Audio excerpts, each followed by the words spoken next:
Starting record. 5, 4, 3, 2, 1. Hey, Alex Simmons! How you doing? And welcome to a special edition of Tell the Damn Story. We are calling it How to Tell the Damn Story Summer Series. We've got special guests. We have ideas. We have too much caffeine. What up, Alex? Well, first off, you broke the mic. Special guests, CASEEN Gaines and Tony Jackson. There are dogs outside my window now howling. Okay, so I just want you to know that. Yeah. Down Well, by the they are potential listeners, so you know. Facts. Marketing, baby. Oh, God. Okay. All right, I'm excited to be here. Wait, hang on a Alex, are second. you excited? Folks, if you heard crackling in your speakers, it was not your equipment. It's mine. In particular, my co-host. Okay. So anyway, welcome. Okay, now you can do it, Chris. All right. So we are here for a special July series, How to Tell the Damn Story Summer Series. We are going to have some special guests. We're going to talk about 4 phases of the writing process. And today we have not only the legendary Ink Pot winner, creator of Blackjack, of Orpheus, of so many other delightful stories, the one, the only.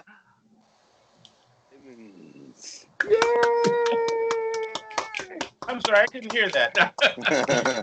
And we also have... I could have been a contender. No, okay. We also have with us nonfiction pop culture king. Oh, with books out on so many different titles. I'm not going to screw them up this week. The one and only Gaines. Ladies and gentlemen, here he is. Give love. Woo! The crowd went wild. Okay. First time on the show. I'm sorry, what was that? First time on the show. Is this his first time on the show? First time on the show. It's the first. Okay, first just time. Yes. That's uno. He has been a guest and a performer at Kids Comic-Con. But this man is a writer of charming and beautiful children's stories, a creator of spoken word poetry paradise, a teacher, elementary school teacher of extraordinary talent, and a spokesman for a certain computer company that is not paying us, so they don't get named. Ladies and gentlemen, that's product placement, folks. Tony Jackson. Woo! Tony! Angela! All right, so for How to Tell the Damn Story Summer Series, we needed more than just myself and Alex. We needed multiple people to get us going. And this panel here today is going to talk about where it all begins. We're going to talk about inspiration. So what I'd first like to do is ask you all to kind of give us your definition of what inspiration is.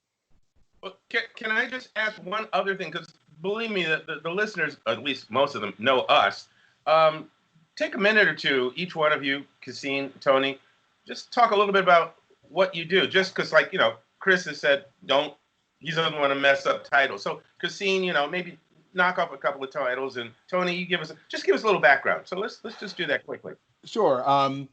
Some of the works that you may be familiar with: To Kill a Mockingbird, Mice and Men, War and Peace. Hamlet, I believe. Yeah, I am familiar with all of those. But I am familiar with them. We're getting calls from publishing houses. That's what that's about. So I went to the wrong people. I primarily write. I guess all my books have been nonfiction books, mostly on. I guess they've all been on entertainment. I'm currently working on a book that's not on movies or television, but it's actually on some people that created a Broadway show back in 1921, which I was knocking out words right before we started recording, which is still entertainment, though, right? It's still the Yeah, yeah. And if I I want to remember bring correctly, that up, Alex but probably went to that show. But Broadway. Alex was there opening. I think he was there opening night. I'm not sure. I will find you. So, and I've also written some short form pieces for outlets like Decider, which is a subsidiary of the New York Post, and something for Rolling Stone, and something for Fatherly, which is a website, and the AV Club. So short form, long form, mostly interview based, but I think the inspiration process, I'm looking forward to talking about it, because I imagine inspiration probably comes about in the same sorts of ways, even though the approach is different. So We'll find out. That's what we're going to explore today. All right, let's give Tony a quick moment there. Tony, take it away, Tony.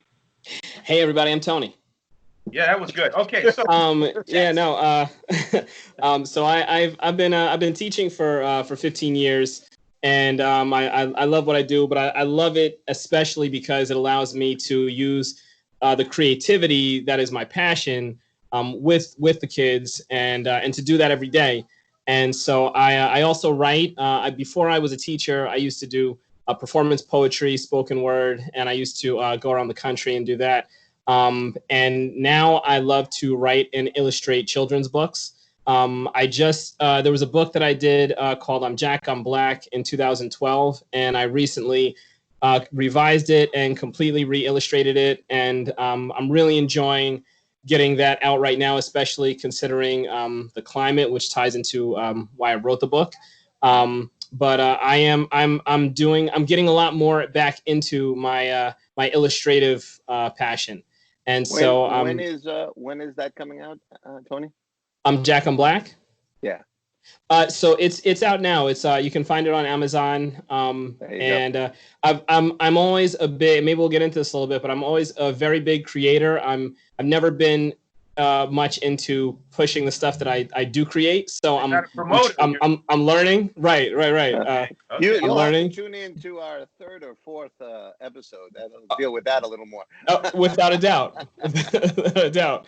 And Chris mentioned I did some work with Microsoft, and every now and then I'll get an opportunity to do that, and that just really opened me up to the world of what's out there for myself as a writer in the field of education, not just in the classroom. So I don't work exclusively with them, but like I said, that's given me the opportunity to talk to a couple of people, and I have some really exciting projects I'm working on now. I can't talk too much about. Maybe when we go off air. Oh, okay. Well, folks, it's been a great show. Goodbye. All right, so let's re-ask that question. Wait, hang on, Chris. Can your mic goes up and down, your volume. So I don't know. Maybe you might want to lean in a little bit more. My mic is right here. I know how to lean. I'm going to lean more into my ear. Yeah, talk out of the left corner of your mouth. Okay, all right, fine. It'll work. How do we describe inspiration, folks? Good question. Well, for me, I'll just run with it. I don't think I've ever really put a language to what that means to me until I started to do it professionally, until I started to write professionally. Prior to that, if I look back at my childhood, it was like breathing. It was like I see an object, I see a thing, a person, a creature, I read something, and my mind just took off. I often say to my students, it's the what if factor. The mind would suddenly go, what if this happened? Or what if they never? Or what if we could fly? As a little kid, you put the towel around your neck, and and you're thinking, I'm a super character, usually Superman. But, you think you're some sort of superpowered creature and you can go do these things. What if I really could do this?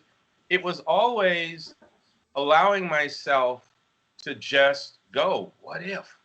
And just play.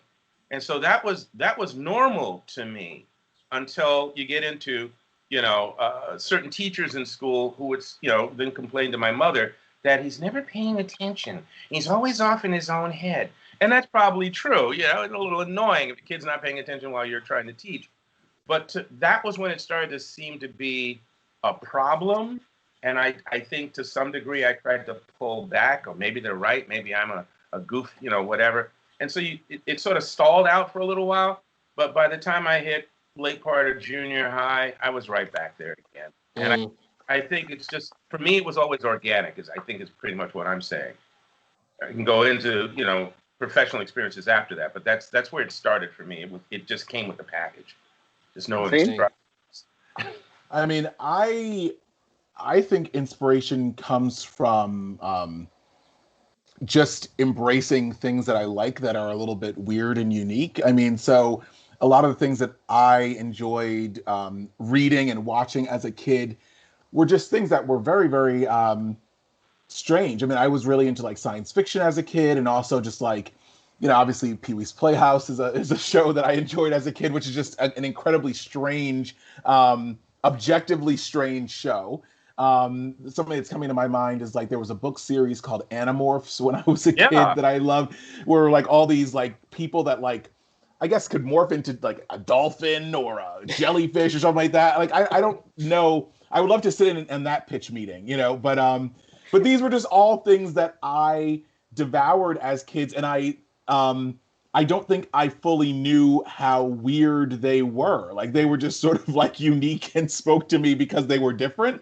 So I guess my sort of approach, or what inspires me, is when I see something that presents as normal but seems odd to me or unique to me, and I feel like I want to pull at those threads a little bit, I guess. All right. I want to get back to that a little bit, but let's go to Tony Jackson. Inspiration, what is it? So I think the simplest way that I can that I think of it and I can describe it is just it's a spark, and I feel like that at the core level, it doesn't always catch flame, right? Sometimes I will feel it, and I'll feel like, oh, I want to.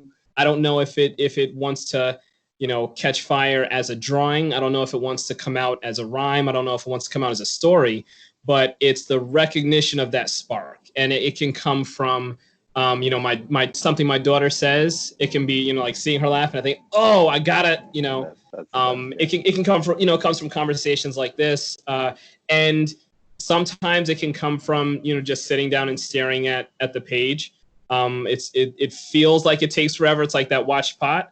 But yeah, I think at the core for me, it's a spark that shows up in a lot of different ways. Yeah, I think it's a reaction to the world. Something, it could be something you see at the mall, or it could be something you repeatedly experience in the classroom, or for one of my books, it was watching the news and just getting worse and worse, and then saying, well, it always comes down, the moment is a what if.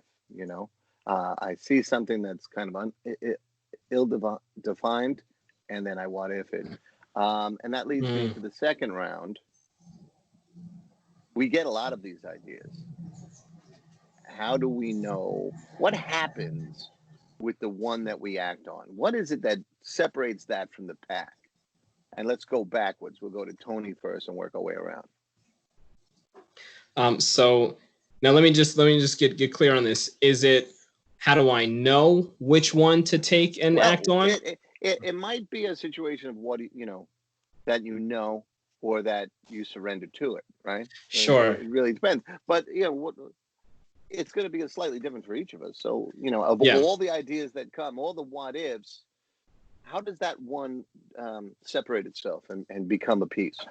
That's a great question. I think one way is that it's the piece that keeps nagging me. It's the one that I can't let go of. Yeah. And sometimes it might be a quick scribble down in the notebook, and I may not visit it, again for months, and then just flipping through and I see it, and it may try to come to me in other ways. And like just poking it when it gets to poking at you.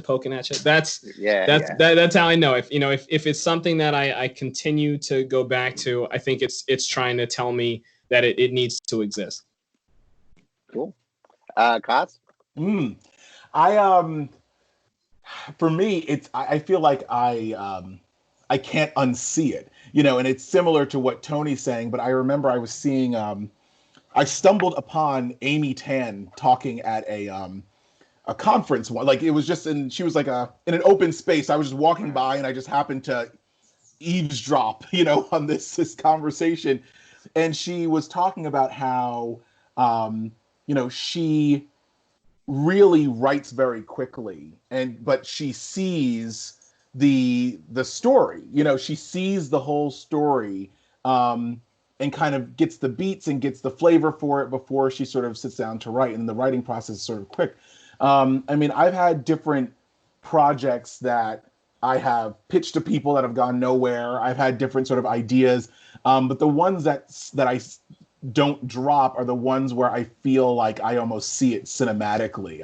It's a story that deserves to be told. And sometimes I think it's a book and it's an article. Sometimes I think it's something and it's just a Facebook post. Frankly, or sometimes it's a poem, or sometimes it's, something like that. But it needs to exist somewhere in the world. And the medium isn't always clear to me. But and I'm sure we'll talk about this later, but there's different gatekeepers for different mediums sometimes. Some things you can put that'll out. be the next question. Yeah. So so that also impacts things too. I've had lots of great book ideas that I haven't been able to convince anyone besides myself that they're great book ideas. And so that is what it is sometimes. Wow. You guys, each of you has hit on aspects of it, and I'm tending to think that maybe the medication never kicked in with me, because mine sometimes. You guys know what a kaleidoscope is? Yeah. Yep. Okay. Sometimes that's inside my head. When we're talking about ideas and things like that, it's like something turns a knob and colors and flecks and things shift position, and sometimes that's all I'm seeing is this sort of sparklers of ideas just in front of me, and it's like pretty to watch, but I'm not focusing on anything. And then something will step forward, or something will burn brighter, or something will sneak up on me. It picks its methodology for getting to me. And I think, what you're talking about, the thing that you don't forget that keeps coming back, that's one. But sometimes it's like I turn a corner and somebody just slaps me. Whang! It's like, whoa, why didn't I think of that before? And then the trick is to get it down, in some way before I lose it. Because that's the other. Then you got the sparklers again. Inspiration, maybe for some, maybe for you guys, maybe you, Chris. Inspiration is something that maybe you've corralled, or you have more control over it, or you disciplined yourself, which is something we'll talk about next week, in a certain way. But inspiration for me is a wild Mustang. There's no way I control it. It happens to me. And sometimes it's nice about it, and sometimes I'm caught in a stampede.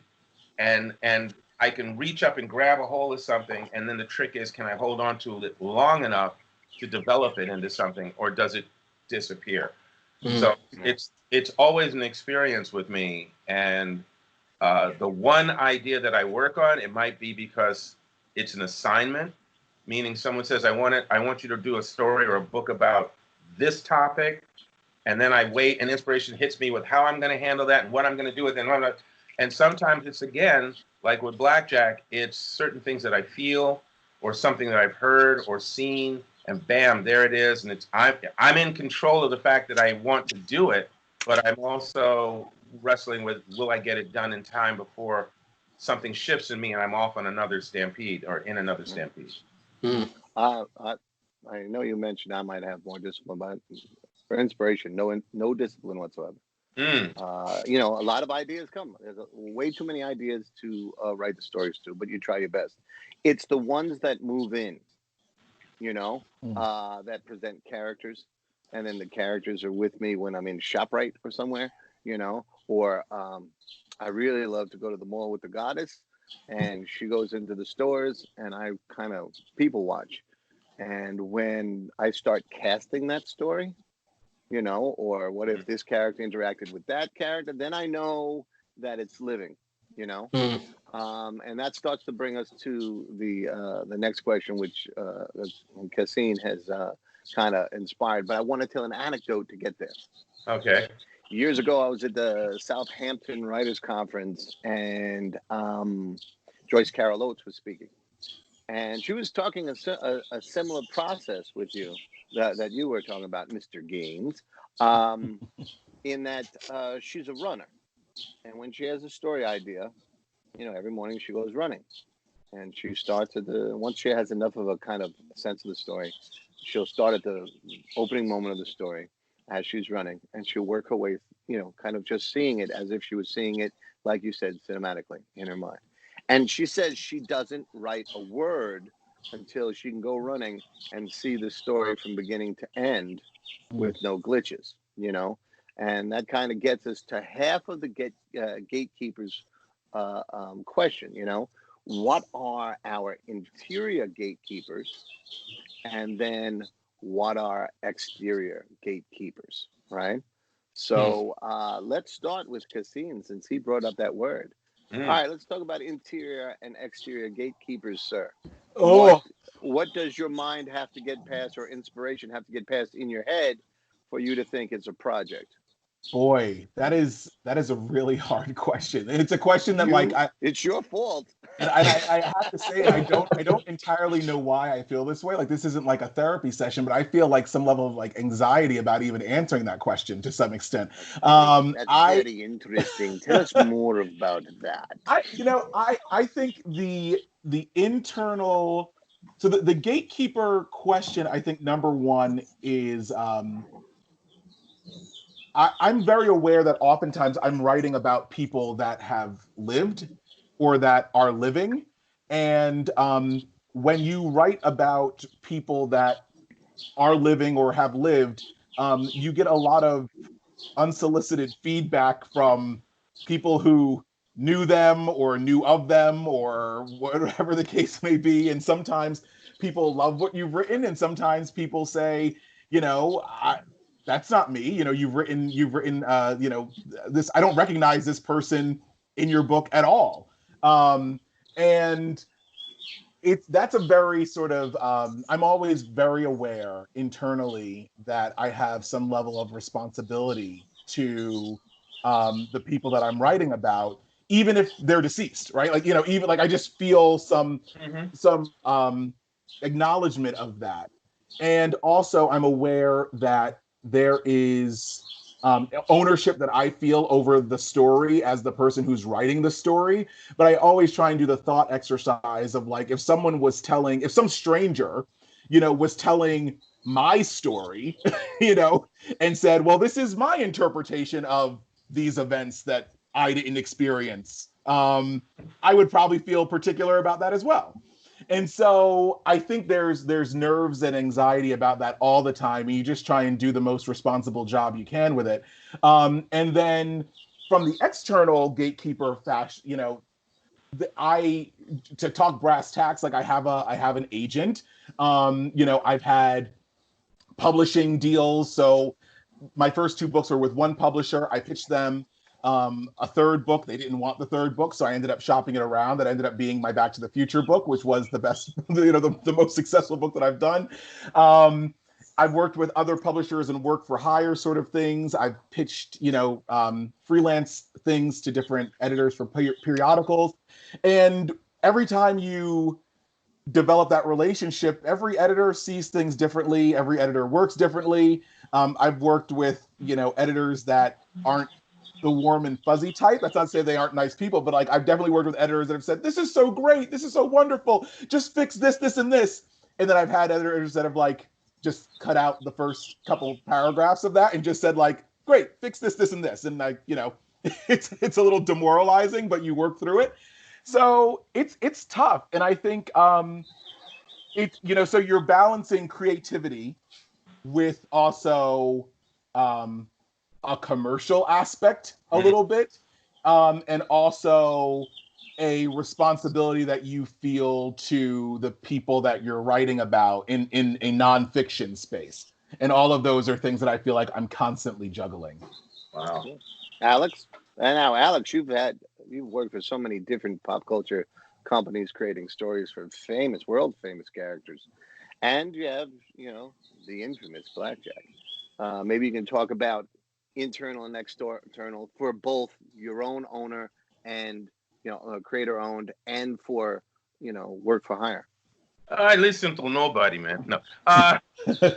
Mike, no, I mean, it's weird too because I think probably the most powerful gatekeeper is, in terms of the writing experiences, it starts with me. I am my own best and worst enemy. Because you have doubts, you have pressures, you question yourself, and I'm talking about myself. Um, I've written a Sherlock Holmes play, and I did it out of love. I really did it out of love. I grew up enjoying the character. I thought it was wonderful. I loved mysteries, and Sherlock was one of my favorites. And I would have been happy at some point in my life just writing a Sherlock Holmes story. But then at the point that I decided to write a Sherlock Holmes story, a play in particular, it was because I'd been introduced to a real life character named Ira Aldridge, who was a black thespian, that's thespian, an actor in the 1800s, an African American actor in New York who hooked up with a British touring troupe, Shakespearean troupe, that went back to England. And he went to England with them and performed over there and eventually became a continental star, not without prejudice and things entering his life. But it was so fascinating to find out about this man, this real human being who lived during that time, and a black man at that, and what he went through. And I wanted to write about that. I really did. But I also knew, and people, and by the way, the man's name was Ira Aldridge, and people said, well, why don't you just write a play about Ira Aldridge? And I knew that I could write a play about Ira Aldridge, and maybe 30 people would come and see it and learn about him. But I could write a play about Sherlock Holmes, introduce the fact that Ira's family lived at that time and the things that, and a bunch of people would come to see a play about Sherlock Holmes and learn about Ira Aldridge. And so then it became a thing, can you actually write a Sherlock Holmes story? Can you actually write about this man's life? Can you actually do this? And it was really a battle uphill to get that done because there was a lot of inner doubts. And that's why I say I think one of the great gatekeepers, and it's not necessarily beneficial at all, is our own sense or lack of confidence or sense of insecurity or fear or whatever. That's the biggest boulder I've ever had to push up a hill. When I got to write Batman or Superman, which or Scooby-Doo and those things, again, yeah, I want to make the editor happy. I want to turn in a good product, a good story that the editors will like, that the company will pay for, all of that. But I wanted to please myself. And so it was, okay, editors me. And when an editor, cuts something up, yeah, I don't know if I agree with that, but again, it's a job. So you shift your thinking. If you want to be pro, you pick your fights. So sometimes it was less of a pushback. If, okay, you're gonna cut that or change that, I'm not gonna get really caught up in that. But other people's property, yeah, I gave a lot more give and take, but I still worried about my own ability to do it. When it came to Blackjack, like with Ira Aldridge and Sherlock Holmes, it was a personal reason for doing that. So once again, it became, as a black kid growing up, most of my fictional heroes were white. And there was not a huge market for black guys running around saving lives and inventing things and stuff like that in terms of television and film. If we were in it, we were in some sort of subservient or background shot or whatever, but it was not the leads. And I hadn't thought about it consciously as a problem until, the 60s when the protest things were happening. And even then, it was this other thing. We were talking about real life and can we get our place in the world? And so that was a gatekeeper, black people trying to hit equal footing. So that's something I was wrestling with in my own way. But then in the 80s, when I created Blackjack, it was all sort of congealed. It was, I had wanted to be a hero. I had wanted to go on adventures and explore and save lives and all that. And I can see a hero doing that. And then I created that hero because there was no gatekeeper. I created that hero in my head and I wrote some rough drafts and things like that. And then I did research to fill in the background because I wanted it to feel like it was solid. So I was still trying to please myself. And then I started putting down in notes and research all of these black people, male and female, who did all these remarkable things and did fight in wars and did invent things and did all. And it was like, okay, now the gatekeeper is going to be all the people that don't get it. And that was years of running into people going, yeah, well, no, it's a cool idea, but does he have to be this? And, you know, I don't know if a white audience is, or I don't know if it's going to sell outside of Watts. So that was a societal, racial, systemic barrier that I had to get through. But I kept pushing because I now knew this was real. I now knew this was something that had to get through the gate. And I believed in it so much that I was willing to push it and take whatever amount of time it took. And you know, it took some time. So in conclusion, long-winded, for me, the first one is always interior. It's always me. Can I get past, and I'm better at it, but can I get past my own fears and concerns and insecurities about it? And then after that, the more professional mindset sets in so that I can deal with the exterior gatekeepers, the people who won't get the idea, the concept, like CASEEN was saying, you know, the idea that I know is really great, but they don't see it. Okay. I'm going to be really quick. I'm in a season of working with editors now. I'm working with 3 at the moment on 3 different projects. And I got to tell you, I love the editorial feedback. I'm on round 3 with the biggest project. And at this point, she's got the really sharp axe, you know, and she'll highlight like 3 or 4 sentences. And what I do as an exercise is, do I absolutely need those? And then read it without it. And if you don't absolutely need it, then it helps, you know. And she has a couple of pet peeves with words. And all right, how can I be more creative there? So I'm having a great time with editors. I know that's not really said a lot, but yeah, you know, it serve the story has been my mantra for the longest time. So I want to keep that part short. I want to go to Tony. Tony, one of the things that's interesting with you is that for a lot of your projects, you are both the interior and exterior gatekeeper. You are the writer, director, performer, producer. There's so many things because, you know, there'll be maybe a performance a week sometimes, you know, where you're going from inspiration to finished product and putting it out there. So that's a lot of hats to wear, man. How do you do it? And how do you keep those gatekeepers honest? So yeah, I think my gatekeepers sound a lot like the way that Alex described it. And they're different facets of my personality and who I am as a person, as an as an artist. And I feel like writing books for me is, you know, I'm not usually working with an editor and a publisher. So when I'm writing books, I approach it differently. When I'm writing raps or when I'm writing poems, I often feel like I'm battling myself. Like I want to impress myself, and I want to do that technically. I want to do that artistically. I want to see, is it different? Is there something unique about this?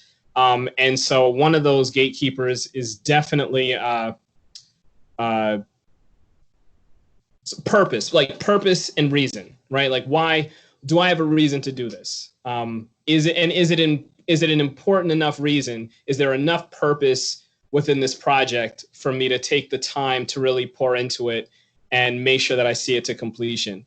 And I've had some that, you know, I realized that the purpose was enough immediately, and some that takes a longer time.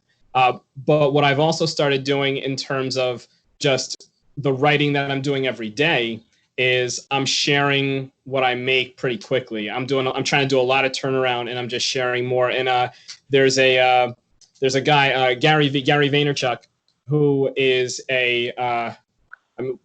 he's like an entrepreneur, and he's he motivates folks, and he talks a lot about just put out, produce, make content.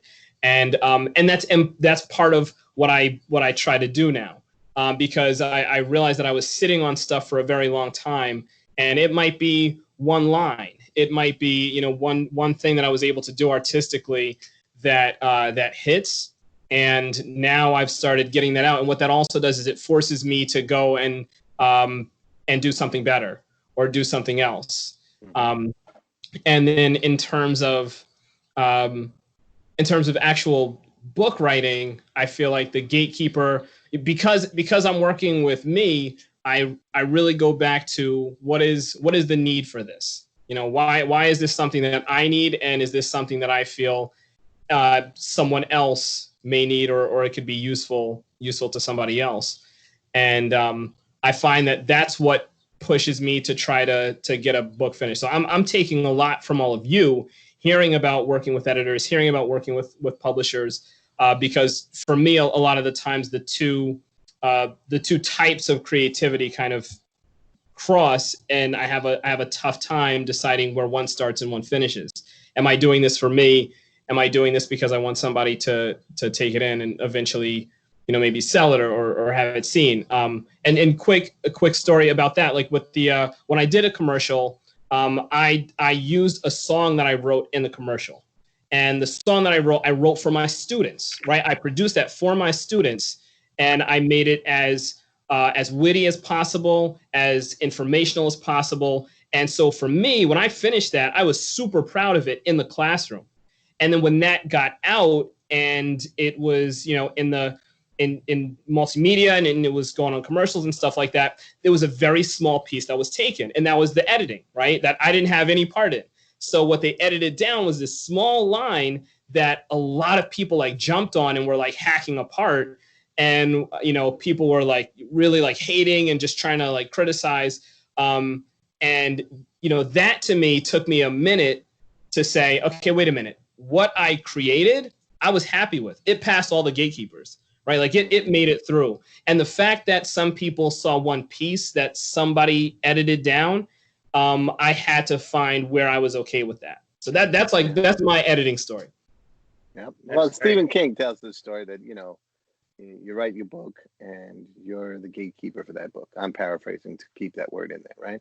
And if you sell it to the films and cash the check, and remember that your book is your book and the film is their version of your book. There you go. And Leslie Charteris, who created and wrote The Saint back in the 20s, 30s, was one of those people that I think wrestled with that concept, because the books were his. You know, the story, the portrayal of the characters and all that. And his character was much edgier and all of that. The moment they started doing the movies, they even for the very first one, they softened it. And by the time they did a series of movies with his character, it was like he was a dilettante. He wasn't dangerous, you know. And then the TV series came, and that became a whole nother thing. But he kept cashing the checks. You know? So he complained, but he kept cashing them. Well, I want to counter with a story too. Frank Oz, when he directed Little Shop of Horrors, the ending originally was true to the theatrical the play, where spoiler alert, Audrey 2 takes over the world and eats everyone. And they had test audiences. Test audiences hated it. They felt betrayed. And so he said he learned two really good lessons. It was his first time directing a film with humans. Prior to that, it was all Muppet movies, really. So he said the first thing is, on stage, you know, it's about the medium. On stage, you are separated by X number of feet. But in a film, audiences fall in love with the close-up. People feel a certain kinship to these characters, and so you can't just kill them. You have a certain, you know, responsibility to your audience. The second, or the audience isn't going to react the same way necessarily.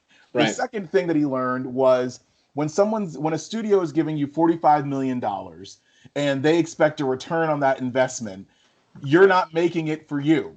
You know, you if the audience is saying you're making the wrong movie, you can be stubborn, or you can listen to the audience, because at the end of the day, that's sort of the relationship, that's the transaction that you're making. You know, I'm going to make something that you're going to enjoy, and if you don't enjoy it, then I haven't upheld my end of the bargain. It's a promise. It's a promise that you make, and the only audience that'll go along with anything you do is the audience that's hooked on you. You know, they'll come see your stuff because they know what you do to whatever, and they're with you. Other than that, you better please them, or the popcorn money's gone. Yeah. All right, so we have 2 more questions, okay, for this episode. 1847. I remember that year. Yeah. I know Okay, you read about it, but I was there. No, okay, go ahead. It's true. So I'm gonna tell both, and I'm gonna answer the first of the 2, and then we'll go around. Okay. And then we'll have the last one. The first one is, how do you handle assigned inspiration? Right? That, you got this opportunity, but now you have to inspire yourself to come up with something. Okay. And then the last one will be a lightning round. One bit of advice to aspiring writers or writers looking to be more productive with their inspiration, or looking to widen the view of their inspiration. Okay. All right. Okay. So as far as assigned inspiration, I'll offer this. Again, over these last few months, I've gotten the opportunity to write for a few anthologies, and they all had some kind of theme, right? So it wasn't something I had laying around. That would be great to have enough stories that, oh, look, that one fits this. That would be fantastic. Plug that in. Yeah. So I had to kind of do an assigned inspiration exercise, and one took place on the West Coast. So, all right, what if some of my characters are on the West Coast? What would happen, right? Another one was, 2 other ones were in crime stories inspired by somebody's music. So you had to take like a song title and then kind of ask yourself what if from there. And the other one was kind of reflective of a certain situation during quarantine, right? So going around and asking yourself what if, and in the case of the music, playing the music and hearing what story comes out and all that stuff, and then letting it go, I found very inspiring. And I was able to do everything from romance to gender swapping on the music, to a very Black Lives Matter oriented story based on a song that I think came out in 73 and 74 from an English group, a very spacey English group. But what I'm saying is, you're allowed to go wherever your inspiration is. Just seep yourself in whatever the assignment is. Alex, you had an assignment to create somebody for Batman. That was an assigned inspiration. Let's start with you, that one, or you could choose something else. But how do you handle assigned inspiration? And we'll go to the others. Again, I'll just say for the audience's sake, anything and everything that we share with you today, are things obviously that work for us, or that we have talked to or listened to other authors that we admire remark on, and in terms of methodologies or things that they've done. So writing is a personal thing, very much a personal thing. Comes from you and then out. And so to answer your question, Chris, when the Batman office, the Batman division of DC, and then the editors came to me and asked me to come up with a black hero for the Batman universe, the first thought that went through my head is, he will not be an ex-con. Yeah, that was the first thing. Then the second thought that went through my head is, he will not be from a poor background with one parent who barely was scraping by or was on Social Security or social services. And those 2 things flashed in my head because at that time, that was what seemed to be the basis for a lot of black characters in comics, is they were either some sort of social worker whose parents were not in their lives, or had only been raised by one parent, or coming out of poverty or whatever, or they were living in that environment, blah, blah, blah, blah, blah. And I felt, I'm sorry, the African-American world is much wider. There are much more variations, and I wanted to make that point with this character. And then I sort of went from those 2 very personal sparks, like I said, the sort of sparkling confetti, before the kaleidoscope. From that trickled down, why would somebody become a crime fighter or a superhero?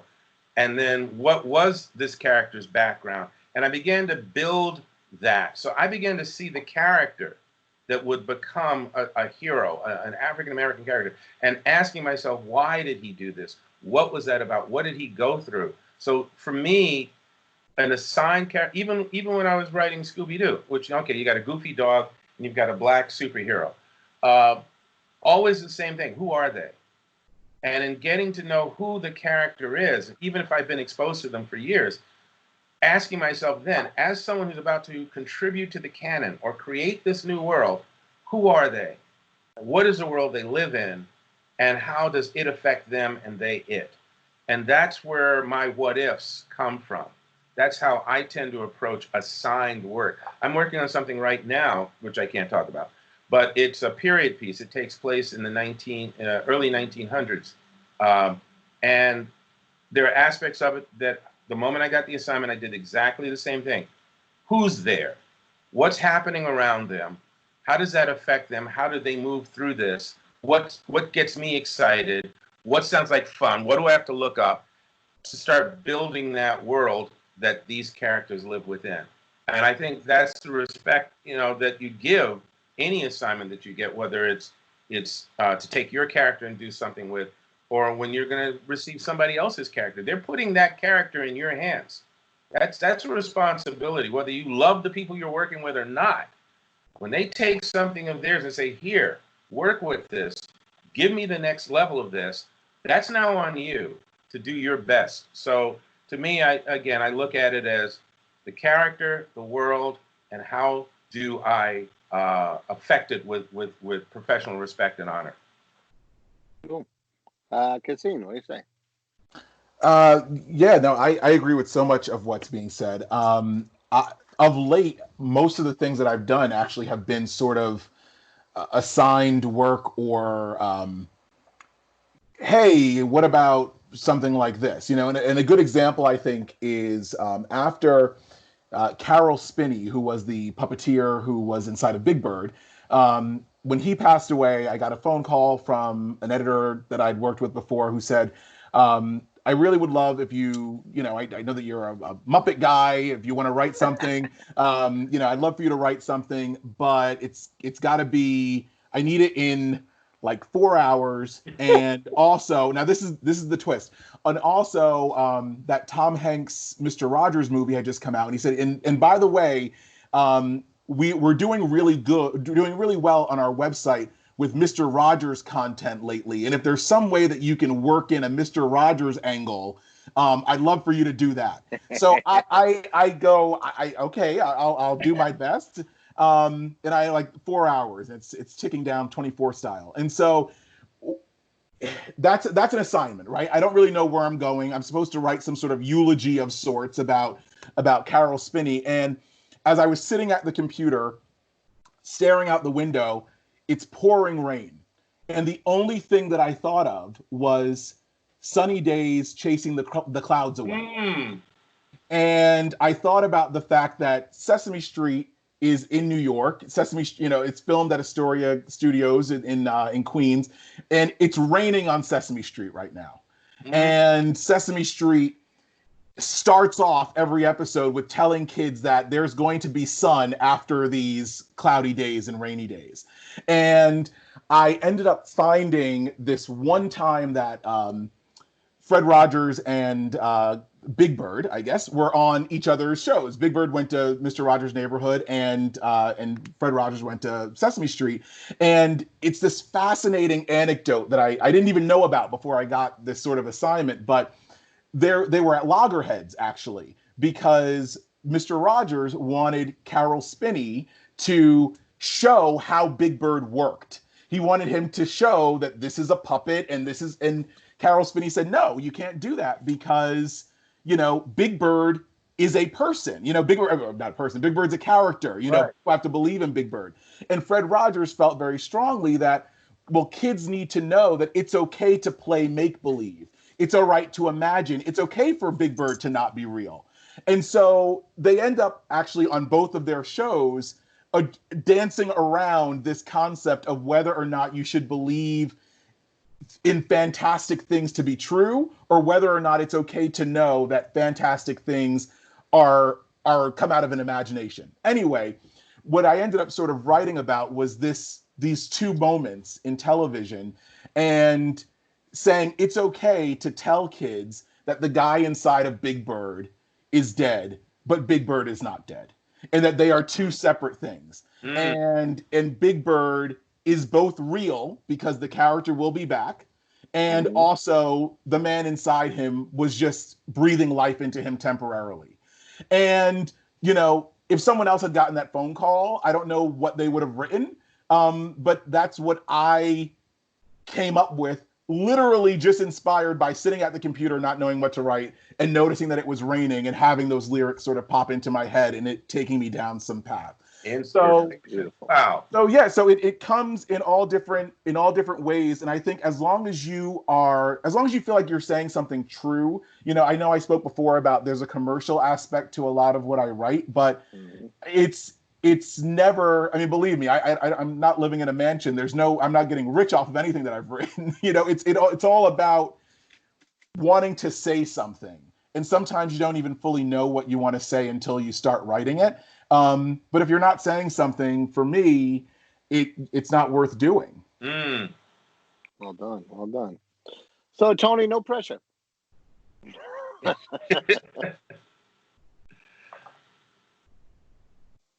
Yeah, I mean, I feel like it goes back for me to the gatekeepers, which Case just touched on for me, and that is if I'm assigned something, and I guess it looks a little different when I'm assigned things. Most of what the assigned writing that I do now is in the field of education in some way.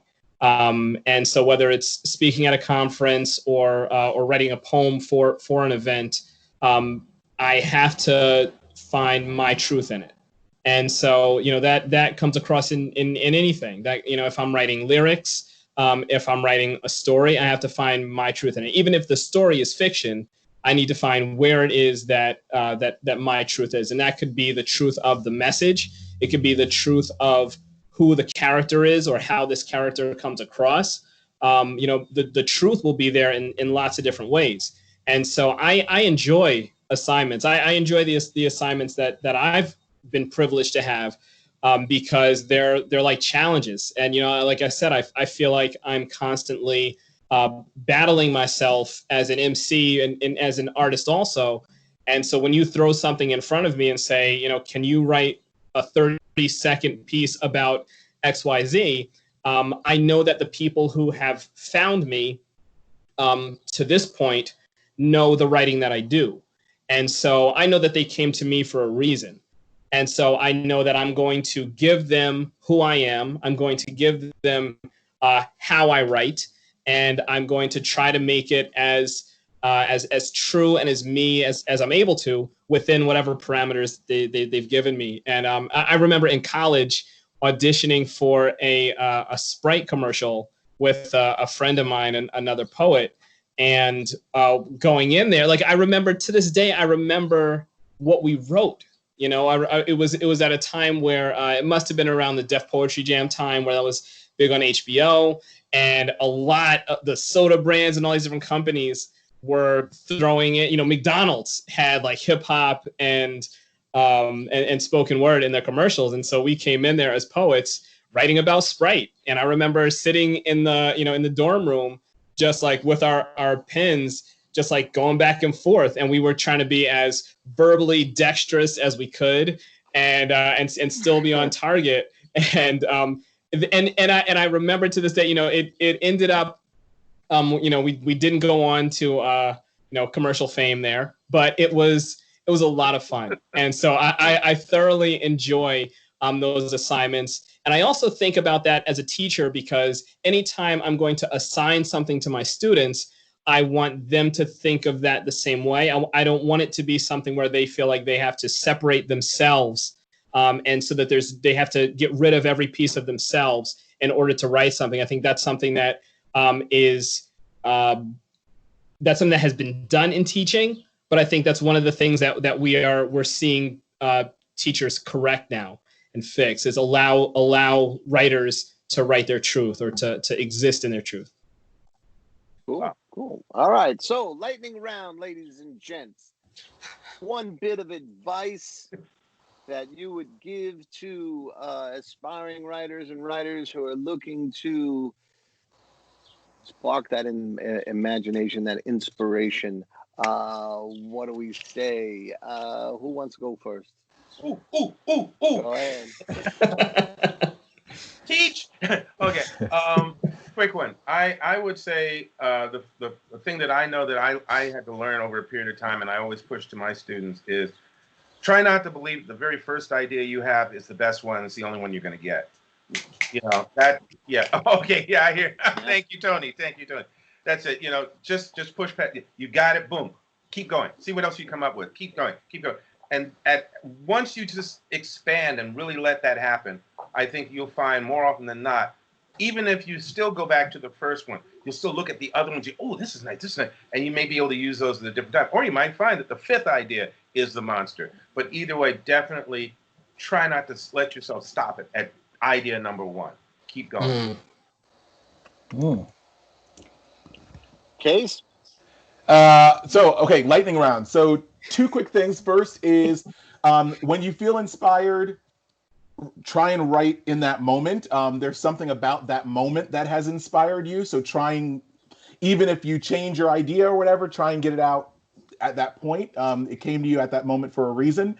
And number 2 is the first paragraph you write is almost always trash. I think I've almost always just deleted the first paragraph. Sometimes it survives all the way to the end, and then when I'm rereading it, I go, I don't need this at all, and the second paragraph is the first. Yep. That's fine. Cool. I'll jump piggyback on what CASEEN said. I still believe in the index cards. Carry some around. I write on the blank side, I write the big idea, and on the line side, lines of dialogue, details, whatever I can. And then I just put them in piles and let that idea, that inspiration, that story live with me. And then if it starts to grow, then right? That's not so much for assigned, but it's for, your organic inspiration, that kind of stuff. All right, what does that legend Tony Jackson say? I love that. I love that. I think one thing I would say is don't be so quick to trash the ideas that your bad ideas. Don't throw away your bad ideas so fast. Sometimes I had a habit of like scribbling out things in my notebook. Certainly put a big X. And but I have found over the course of time that sometimes ideas that I thought wouldn't work, just I wasn't ready for. So I would say hold on to those. It reminds me of there was a voice actor who was talking about how when you're trying to find a voice for a character, sometimes it ends up being an imitation of another character that you already know of. But that sometimes that's where the great voices will come from. Your imitation of something else, it might not sound the way that it was supposed to for that character, but maybe you have something else there. So that's what I try to remember about my ideas. I try not to compare them to the best idea of someone else, but I try to compare them against the ones that I've had, and then I am gracious with them. So I say, you know what? Okay, this I wasn't ready for this idea now. I may come back to it, in 5 months and think it's still trash. But at least I have a bank. At least I'm still generating.